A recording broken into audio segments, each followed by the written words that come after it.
We are live. Hey, fantastic. Hello, everybody, and welcome back to the Self Help Bookshelf. And here we are here for another High Leverage Actions podcast. And today, because this is a topic I've heard coming up a lot in the last couple of weeks, and Rory's talked about it as well, is we're going to talk about taking responsibility for you and why that is so important.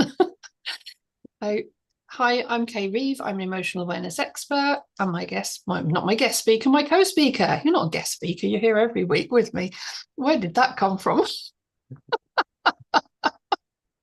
My co-speaker, Rory Lemon. Big intro there.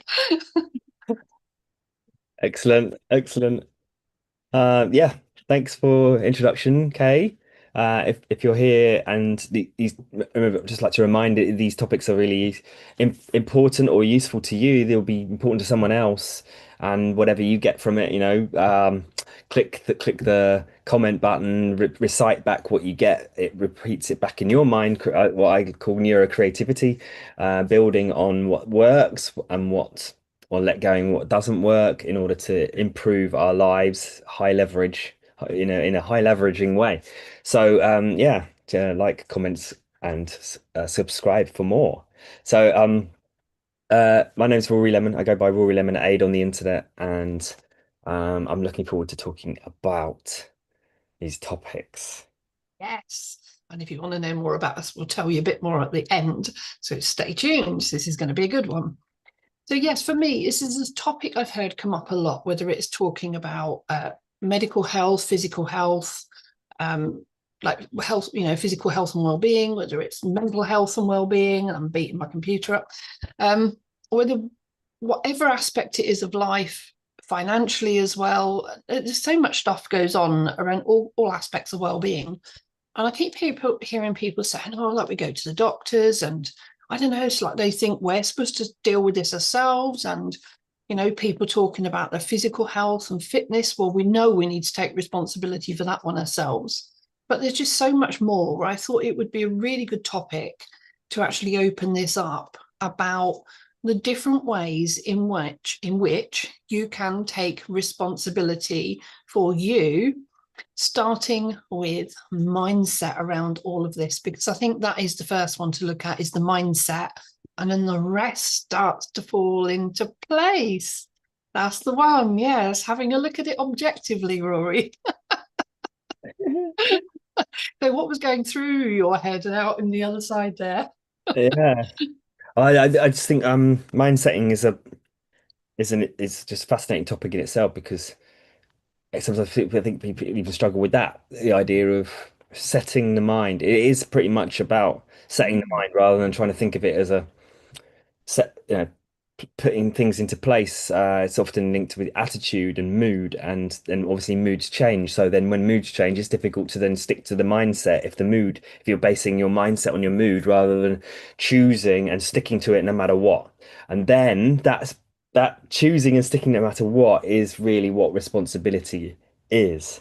And so I like the way you brought the mindset piece in, and then when I think of mindset, I just think of it I try to think of it in a different way to the usual kind of, yeah, it's all just mindset, and then not knowing how to go about that when addictions or or habits get in the way, or chaos gets in the way and breaks that sort of intention to get things done. But yeah, coming back round to the responsibility, especially in health, I just like I think the first thing that I'd like to draw upon is the sense of where health care has come from in the first place, because uh, all the way through history, the history of medicine has been that there's been some kind of knowledgeable, wise person from the tribes all the way through to um, someone sitting behind a desk and having the knowledge and the know-how in order to sort of take that sort of professional care is there is a responsibility there, but then ever since then, all that sort of way we've come from being very unconsciously, um, almost from a spiritual background, automatic behavior, through to starting to learn. that we can be conscious of our actions and choices as our brains have developed. And so as that's gone through the spiritual, religious, wise people through to medicinal, scientific wise people, and that it really is there, really there for guidelines. It's there for understanding what commonly can work for people.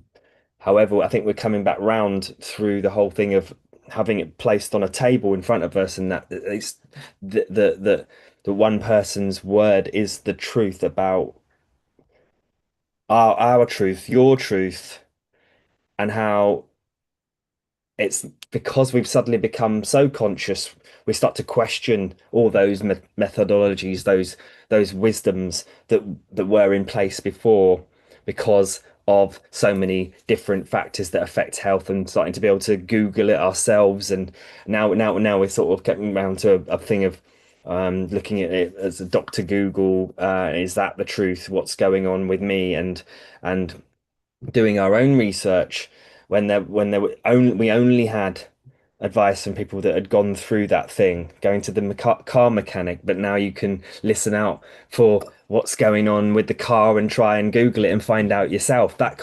All that kind of stuff. So the idea is that that's great that we can have that free will that's coming about, and that understanding we can check out stuff. However, it's like the thing of getting a second opinion, a second, a third, a fourth opinion. The more opinions we get, just to filter it, and before I pass it back, before even going into any other routes down responsibility, is this idea that um, what I like to bring into mind is that if you've got like a study of a particular thing that's done really rigorously, and you've got thousands and thousands and thousands of scientific evidence across many people for one particular thing, then it's more likely that that's some good reference point. Or if it's a really specific, complicated condition, then that one piece of information doesn't necessarily fit into that, and vice versa. If you get like a really small cohort of people that all get 100% positive results from something very general, then that could be something that's very rigorous to look at. But then it always comes back down to our individual reactivities, responses as well, and it's not just black and white. So where can we take the information and and then but how can we be responsible based on science? And there's also common sense of people talking generally that hasn't been researched yet. So there's like big research studies, there's smaller research studies, and then there's common sense, and then there's body wisdom. So all of these things can be looked at separately to be able to come to some kind of exploration. And often there's trial and error, but there's also now coaches and other things to go alongside these things, coaches, mentors, and teachers, and courses, and alongside the medical route, which I think is just for like really good for emergency use, but not necessarily for chronic health conditions, on how we accumulate things through lifestyle choices. So I said a lot, but there you go. That was just rounding up with the health and the responsibility and where it's maybe come from in history. So where can we go from here, or what would you like to share, Kay? Wow, a lot to unpack there, Rory. Give me a moment. I've got to think about this. No, honestly, the wise and the like you say, the ancient traditions that have gone, like you say, from religion, which at one point encompassed education, science, and knowledge, and all kinds of stuff. And then we've expanded out, like you say, into the sort of more judicial type stuff, and the medical stuff, and the other scientific stuff, and education and politics, and it's all split out. And so nowadays, when we want help for something, and we all have those things where we get stuck, and that's the whole point of finding our higher selves here, is how to manage our emotions when we get stuck, and how to create progress again rather than staying stuck. And this is part of what the high leverage actions is about, is recognizing those times that we are stuck with something or procrastinating or whatever it is that's holding us back, but then also recognizing what it is that's holding us back. So whether it is mental health, physical health, emotional health, whatever the cause is behind it. And like Rory says, having that way of saying, okay, so I need this help. But the NHS is a good example. And I love your example of the car as well, which reminded me very much of the time I do remember listening to my car with somebody who says, oh, it's this plastic box rattling. And then my alternator packed up that day. You remember that one.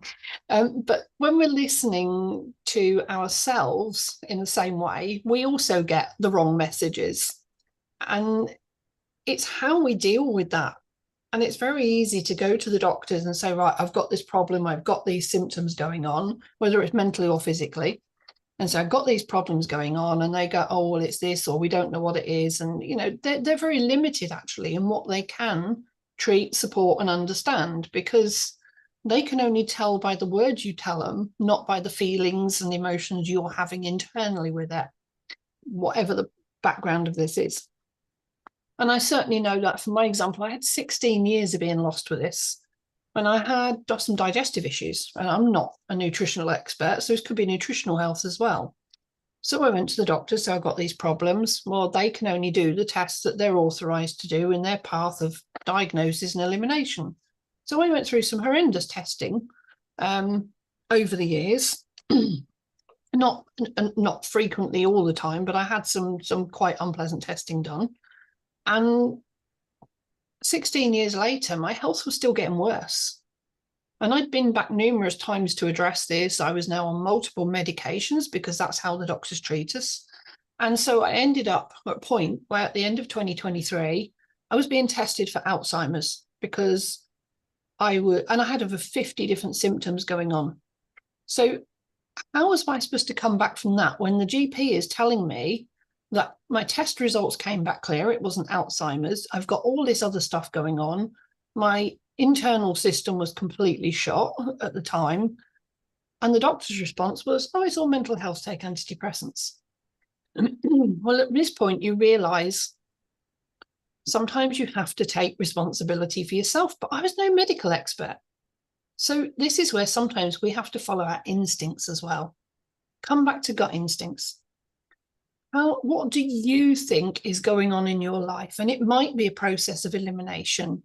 And for me, I did have to keep, even though I couldn't communicate very well at the time, I had something called aphasia, which meant I could think, but the words wouldn't come out.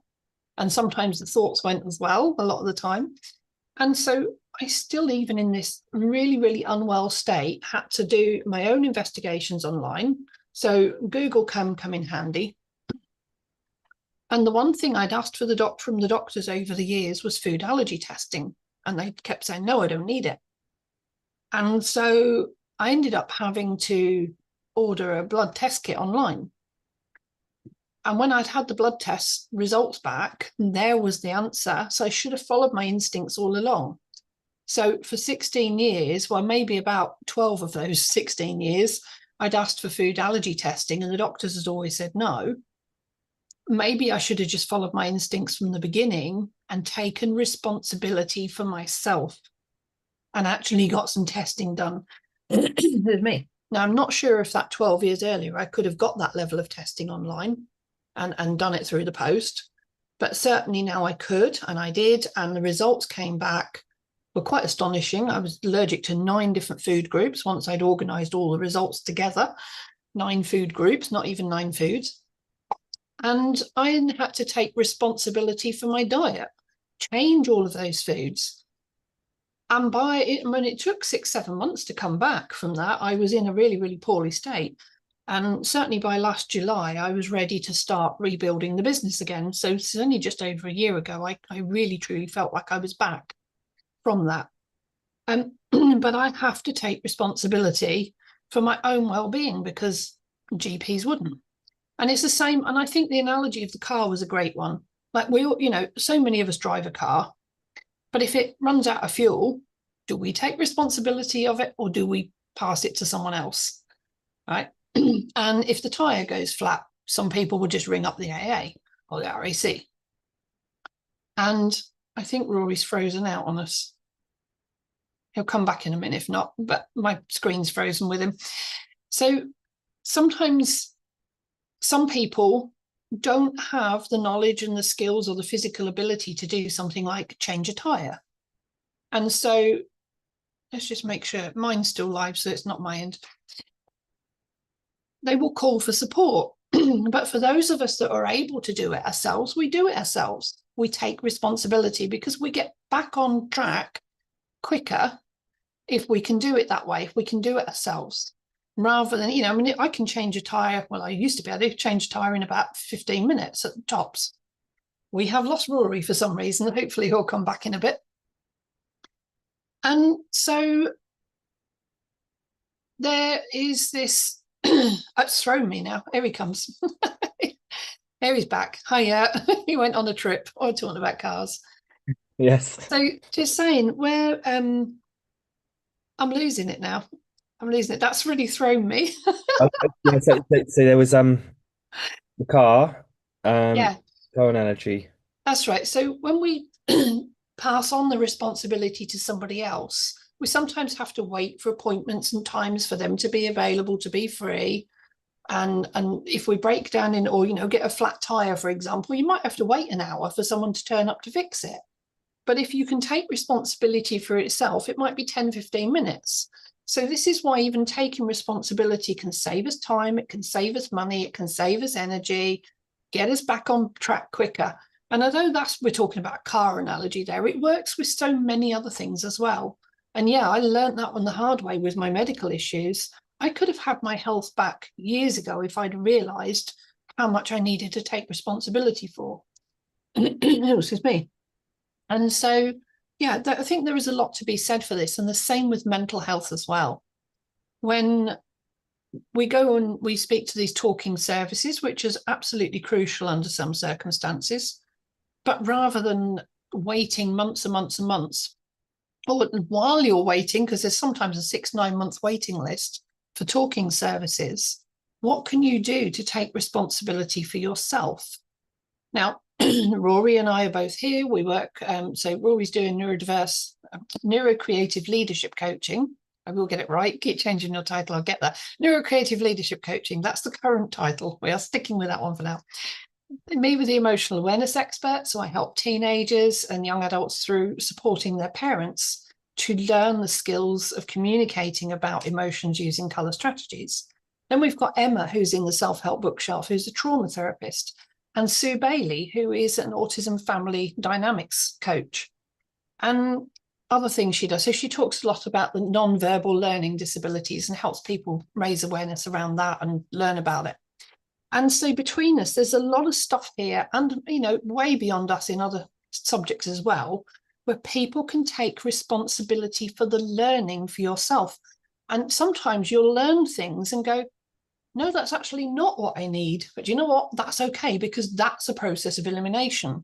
And then something will come up where you go, that might be a contender in the mix. Okay, hold on to that bit of information for now, and then keep looking and keep learning until eventually all the dots join up and you go, aha, light bulb moment. And the world falls into place at last. So long response there, but Rory's back. How much of that did you catch? Yeah. All makes sense. Um, Oh, I'm glad it does, because I wasn't sure there for a minute. yeah, no, Lost it in the middle. yeah, um, yeah. What I like about what you brought back round to that was it's quite interesting actually, because when you mentioned about the car running out of fuel, are we responsible for it? Well, yes, because we can't actually legally get help with it. It's a legal requirement to not run out of fuel. It's not like especially if you break down in areas, especially main roads. But when you run out of fuel, it's a completely 100%. Not even. It's like a non-negotiable, isn't it, to put fuel in the car? Because Yeah, it's a otherwise you're not going non-negotiable. to go very far. It's non-negotiable, and it's Yeah. cause accidents if you suddenly run out. So the whole Yeah. point is that um, even recovery and mechanics won't help as such. Right. uh, Oh, I didn't know that. if you run out of fuel. And that's the point, is that there's certain things that if it becomes dangerous, we end up, or society or ourselves, we've ended up with a sort of do as little as possible kind of mentality.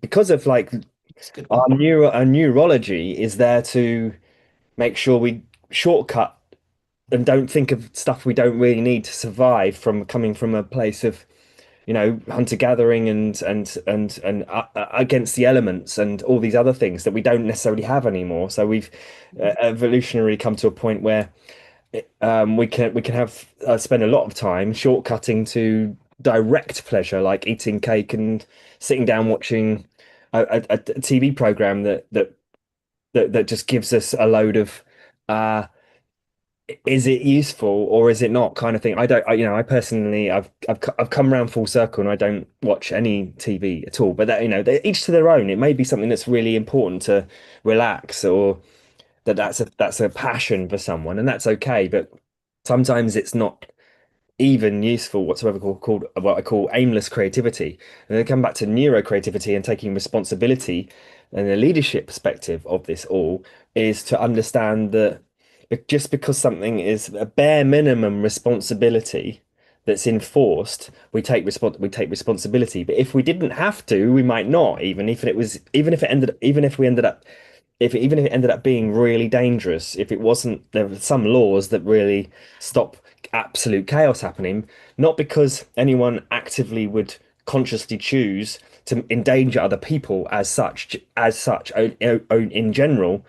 However, people d don't necessarily think about these things because they've got free will to think about whatever they want. So it's actually more a case of that it's not necessarily our fault generally, that we have a human brain that can go off and do whatever it wants in our mind and fuel that with our imagination. But the sense of that's why what I love to help people to do is to set out what bars they want to keep their responsibility at, because once that's mapped out, then those things actually get done in life. But if given the choice, it could be like, oh, it's a bit difficult to go and do that thing, or release that thing, or release that project that I've always wanted to do, because I might have to be vulnerable and get help for something when we've been again programmed to sort of work on just by ourselves. But then that actually limits us to the point of not actually achieving the things we want sometimes. So a lot of the time that can happen. And again, leadership perspective of responsibility is that it can be easy to take responsibility if we don't assume that anything at all, at all is outside of our control in Mm. terms of how we react and respond. We may have automatic reactions, but we don't have to buy into them. And that's this sense of awareness, to keep practicing and being aware of what's actually happening. What does it mean? What does this thing that's just happened mean? And if I'm actually practicing not being, that's why I went like that as well, to be Mm. outside of myself, to look at what's actually happening, then I can choose how to react, what to do, and especially if I've already preempted, like, this is what I want to do today. This comes along and tries to curveball it. I can actually go, is there something that's coming off okay, I've got to deal with this right now, but maybe there's something I'm learning about this will help me to move here even faster. Can I use it as a springboard to go somewhere faster sometimes? So that Mm. sense of responsibility, often, if we think about it, often people, the occurrences are to feel like responsibility is pressure, that we should be doing this, have to do this. Yes, I'm sure we'll go into that whole thing of looking after minors, or people that have not as much capacity to look after themselves. Is a different level, but there was still a choice to have them in life. Maybe sometimes doesn't feel like that in some way, but somehow, if we again look at it, we just assume it's easier to assume that I did choose everything that's happening in my life right Yeah. now.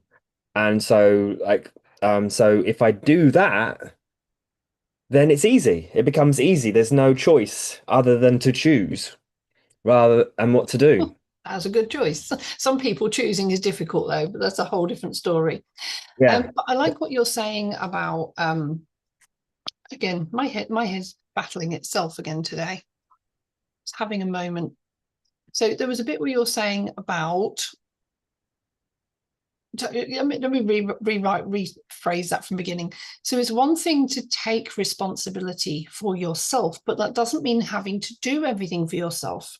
Sometimes taking responsibility for yourself can actually mean sourcing other help, other information, could be Googling things, it could be outsourcing information, getting support. And so it's not necessarily being independent. It can be being interdependent, and we've done an episode on that in the past. And like Rory says about being vulnerable, you might have to share information with somebody else so they can help you resolve the problem, but you're still taking responsibility from it in the center, like in the control center. So you don't have to be the one doing the work, you need to be the one making the decisions in the middle. But when you recognize that making those decisions means you make a decision for the better for yourself, and that life will get easier for making this decision, it makes decision making itself become easier. And having that ability to recognize, actually, if I do make this decision, that's going to help me. I can be vulnerable, I can be interdependent, and don't have to be independent. And I think those are bits that all come into the mindset as well. Because some people, and again, I've heard people saying about, I'm no longer dependent and I'm going to be independent. And I think dependence to independence can almost be like an overswing the other way. We want this bit in the middle where we're interdependent, not necessarily codependent, but again, we've done that as an episode, I believe, in the past as well. But being able to accept support and help and recognize what is of value to you. And I think this is another bit that would be really good to bring in here is values as well. Because when we talk about physical health, emotional health, mental health, financial health, nutritional health, all of that, every person has got a different value they put on each of those for themselves, whether it's your social life and whatever else you do. And so if you're somebody who puts a high value on physical health, you're more likely to go to the gym. But if you're somebody who puts more value on healthy eating, you might feel like you don't need to go to the gym as much and do more gentle exercises. If you're somebody who puts a lot of value on emotional well-being, you might do more mindset work, like all the personal growth strategies, etc. It's what we're here for. That's what we do a lot of. And so it's recognizing your values, but also recognizing if there's any that you are stuck with, that are missing, where you might need to change your mindset on a particular value to bring that one back in line. So you don't have to stick them all up at a level 10 and say, I've got to be there to be successful.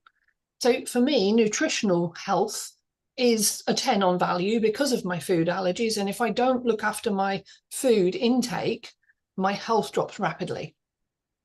And sometimes within minutes, depending on what I eat. In fact, there was one episode about 6 weeks ago, wasn't there? I had a reaction in the middle of the podcast to something I'd eaten beforehand, and it really set me off.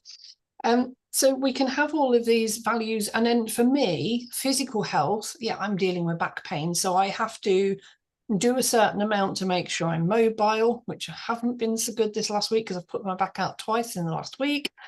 So I'm moving today. That's a good bit. I'm moving, but yesterday wasn't so much.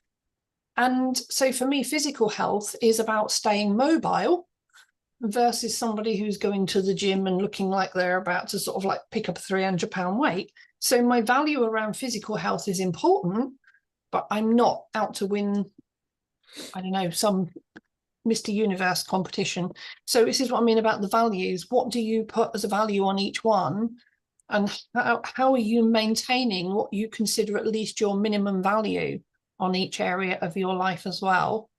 And which ones do you exceed and excel on and find strengths in, where you turn around and support others, find your value in it as well for helping others?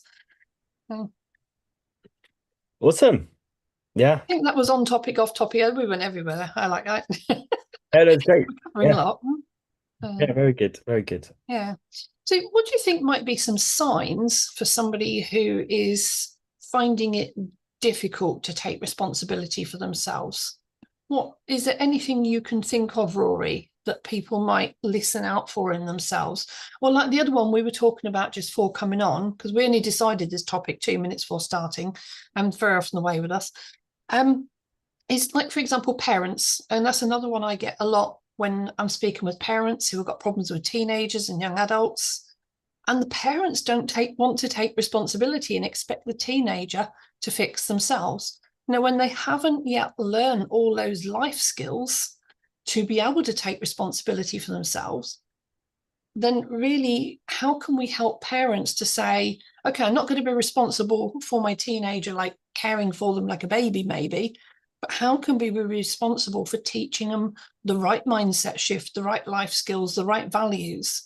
So it's about paying forward all the personal development mindset rather than paying forward the responsibility of doing the washing, the cleaning, the feeding them, you know. So it's about shifting those responsibilities over to empower them, not control them or take over for them. So for me, that's where that fits in the parenting part. But yeah, sorry, you were going to say, Rory, something else there. I can't. I'm You asked, you asked, passing the bug on. you asked something. Sorry, yeah, that came back to me then, and we talked about the parenting bit. Yeah, Because then that could also be being responsible for elderly and parents as well, but people with disabilities. But yeah, you asked about what signs there might be in that's order the one. to work out about taking responsibility. Yeah. Um, Only through personal experience of it may not be actual physical thoughts or words, physical might not be actual real identifiable words that are being said in the mind, but it might be um typical patterns of So things like, oh, I can't do it. Yeah. decisions that are being made looking back and going, what was my um what was my reasoning for that, for those decisions, when maybe when that person maybe looks at it and goes, actually, I'd rather be doing this. Where's my time going? Oh, it's going into these things, and then looking for what the drive, the motivation, the meaning for taking those decisions instead of where someone wants to be more responsible. So that may look like excuses. Okay. So things like, I can't do it. They're not helping me. They haven't got time. They're useless. What else could we say? It's not my responsibility, or I keep asking them for help, or I keep going to the doctors and they're a waste of time. And so all these kind of excuses where we kind of blaming other people. So so maybe it is that feeling of whatever it is you're stuck with. If you are trying to put that responsibility onto someone else and feeling like you're stuck because they're not doing their part, then is that see, and that's where, say for example, I had that where you keep going to a doctor and they're not doing their bit, they're not helping. I keep telling them, they're not listening. So maybe your responsibility, taking responsibility for yourself, is asking for a second opinion. It might be as simple as that, but actually having the responsibility to say, right, okay, yeah, fair enough, I'm not making any progress there, let me try a different avenue or a different route, or doing some different research. And the other one might be, if possible financially, is to not go NHS, but go and seek results privately. Now, that doesn't mean having to leave the NHS and go to private doctors permanently, but there are so many different areas where you can get personal support for a single problem. Another one is people with neurodiversity, that neurodivergent diagnosis as well, where the NHS waiting lists are years. I mean, I've been on the waiting list for nearly 4 years now. But again, I could take responsibility for going and getting a diagnosis privately.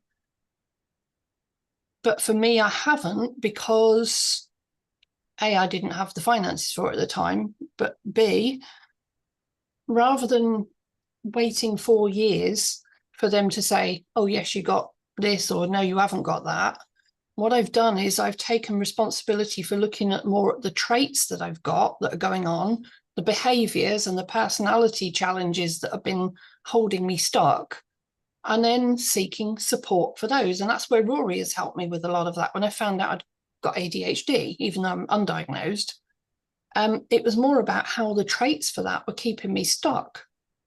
And that's on top of the depression I had and the food allergies. Then there was the ADHD in the mix. So it was separating all of that out. But once I'd sorted the food allergies out, and a lot of those anxieties and medical symptoms had gone away, what was left was more likely things that were going on with the ADHD that still hadn't shifted through all of that. It kind of isolated them out then. And so it was still being able to take responsibility of going, okay, so this is keeping me stuck from growing my business. So do I sit here and say it's an excuse? I can't grow a business. I've got ADHD. Or do I get on and learn about what the ADHD is, what the symptoms, the behavioral issues were going on, what my mindset was and excuses I was making. And again, this is where Rory's support has really helped me to shift over into, no, I can do this. Anything is possible. And I'm here running my business, which is been quite a journey. And it is challenging. But you know what? So is not taking responsibility challenging, because you're constantly excusing it to everybody else. So life is going to be a challenge either way. So I'd rather choose my own challenge than deal with the other challenges. And again, that's all mindset shift. But it's just having that wherewithal to do that, but also accepting support and being vulnerable. And I know Rory knows for certain how vulnerable I've had to be the last year to work on some of this.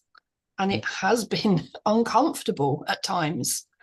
But being uncomfortable is the only way it's going to grow, because if not uncomfortable and it's comfort, it's in a comfort zone.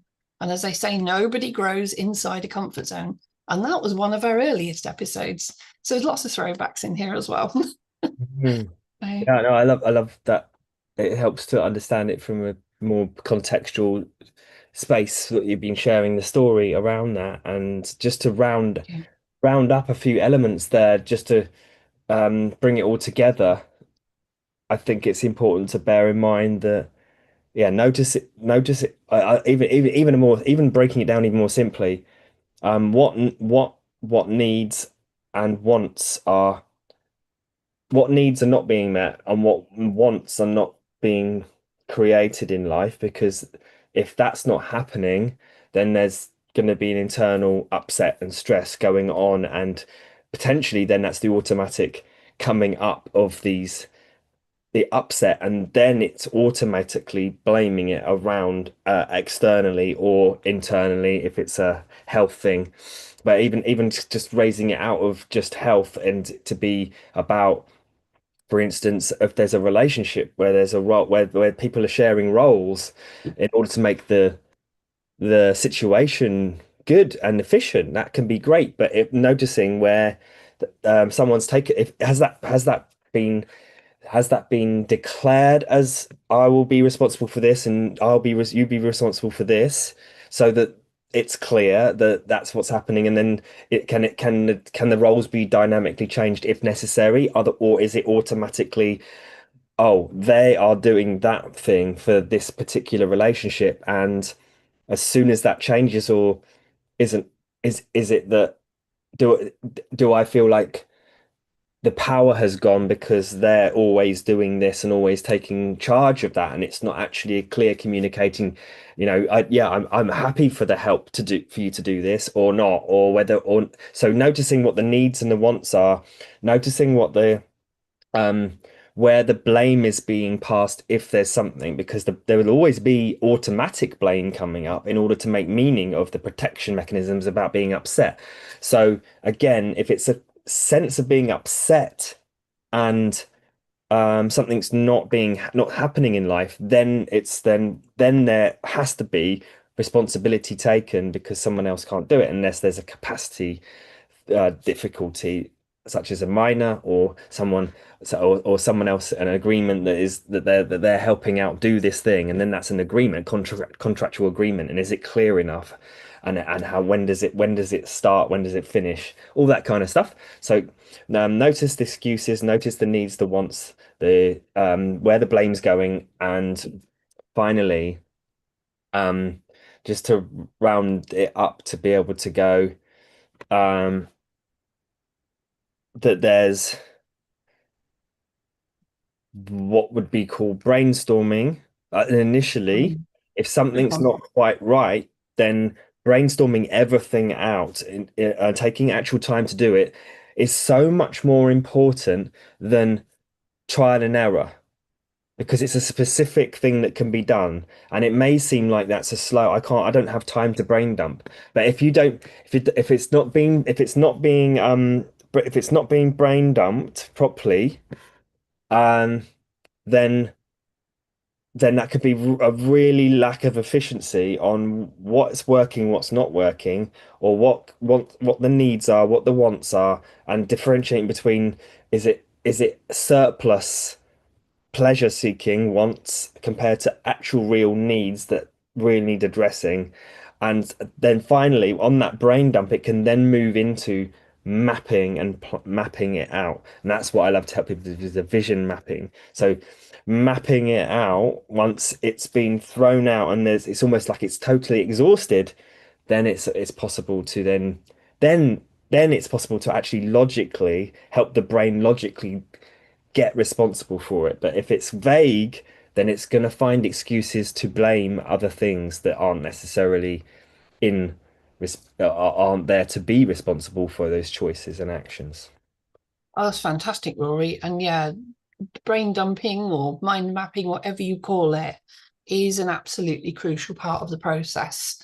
And it's something, you might have to repeat it at different stages, weeks, months, years apart, even, and for different situations. So it might be as well, you kind of start by mind mapping your life as it is now in general. And then you can take a particular area where you feel stuck or challenged by that and do a separate mind map in more detail. And as you were saying that, that's what made me pick my book up, because one of the first concepts I've got in here is, and it's one of the first exercises, number one, mind map. Where are you? Like, and I've talked about it before. To take any journey, you need to know three things: where you are, where you're going, and what's the journey in the middle. And that's how to journey through life in your mind and mindset. Is that, like you say, where are you now? Brain dump, then the planning, and then you take the detailed journey in between, and take one step at a time as well. You plan a journey, but you haven't got to do the journey in one step. It can be lots and lots of little steps. So yes, so much information there. That's fantastic, Rory. And the mapping is, yes, absolutely key. um so, and again, you're saying about the strategies and frameworks, and I know Rory's got some tremendous ways of vision mapping for business and personal challenges. And for parenting teens, I've also got that in mind. Brain Unchained, there's ways of mapping out with a different strategy, but mine's more based around emotional challenges. Rory's is the thought processes and the sort of leadership level and the business creativity, etc. So completely different levels, but it's all helpful. The process is the same for either of us at whatever level we do, and the same for you. Whatever, whether you're just trying to work out how to make a lunch and you've got different ingredients, we brain dump, right, what ingredients have I got? Okay, vision mapping, what am I going to make at the end of this? And then you take the steps in between, which is following the recipe. So it all works in the same process for everything in life. And when we can make things feel that little bit more straightforward like that with a process, makes everything easier to do and feel a little less overwhelming and a bit more guided. And this is what we talk about life skills and high leverage actions and piecing all of these strategies together. So if this is your first time watching and you haven't seen all the previous episodes, please do go and catch up on some, because every single one of these strategies all work in unison. They don't have to be independent. They are all interdependent as well. They all cross relate. So no, great conversation again today, Rory. Yeah. Yeah, awesome. Yeah. Fantastic, fantastic, fantastic. If you've liked anything, then obviously share it what you've got from this, and it will help the algorithm share it to other people that want to know more about these things too. And yeah, give it a like, subscribe, a comment, and a little celebrate dance.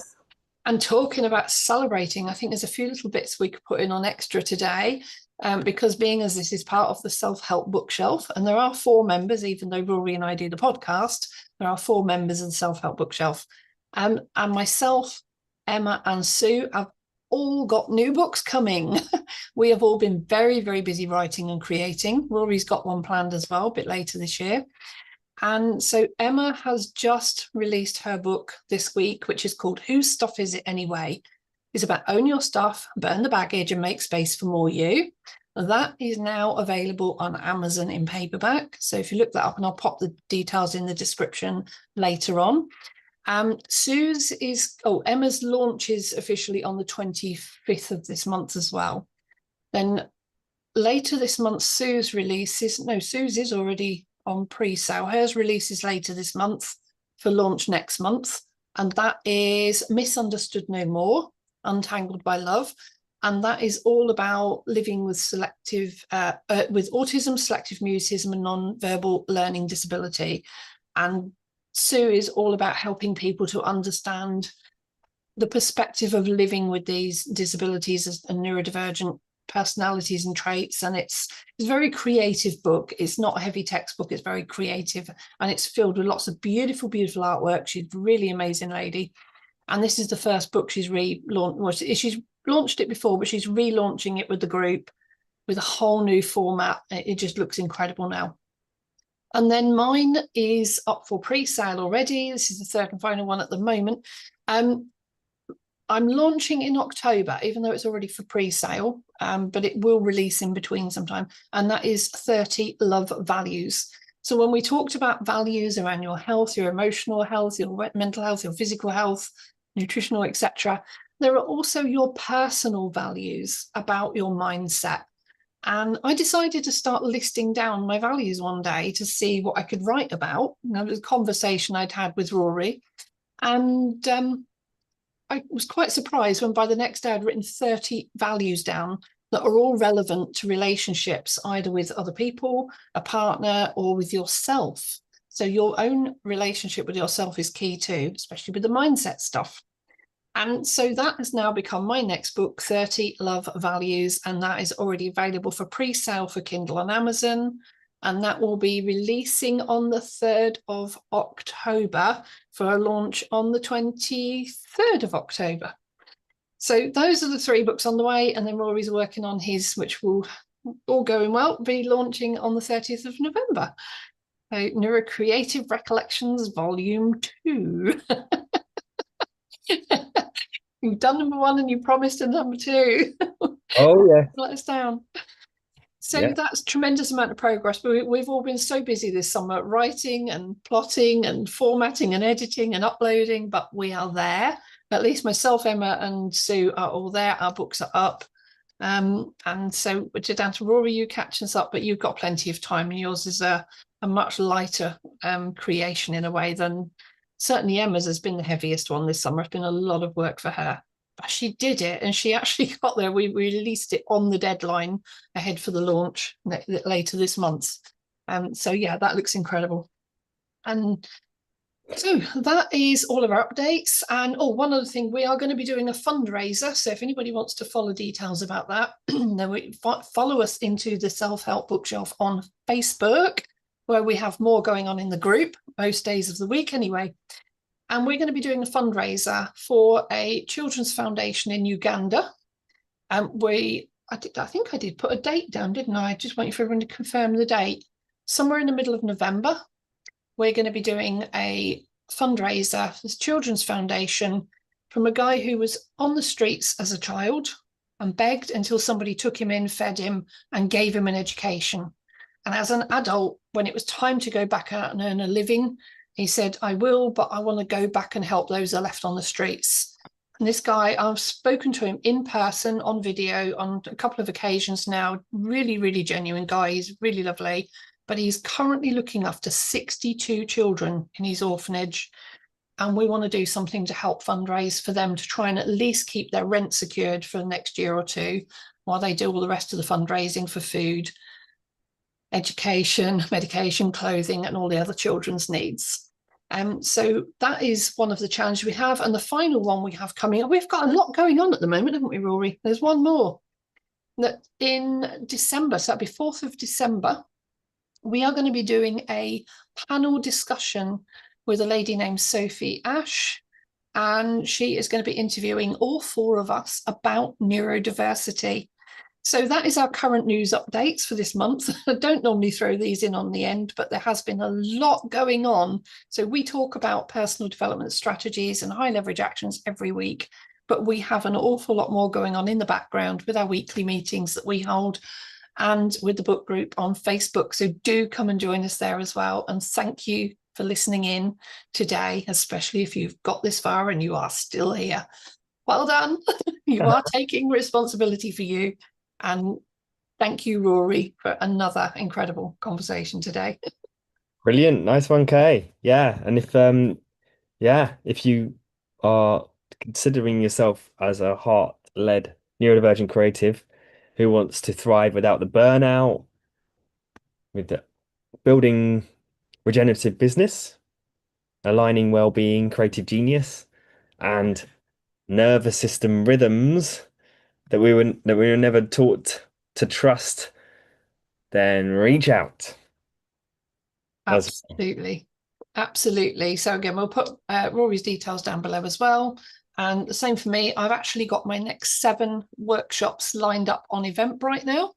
And they're also up on Facebook. I've got to put them on LinkedIn yet. But again, I'm now going to be running another 7 workshops this year between now and the end of November.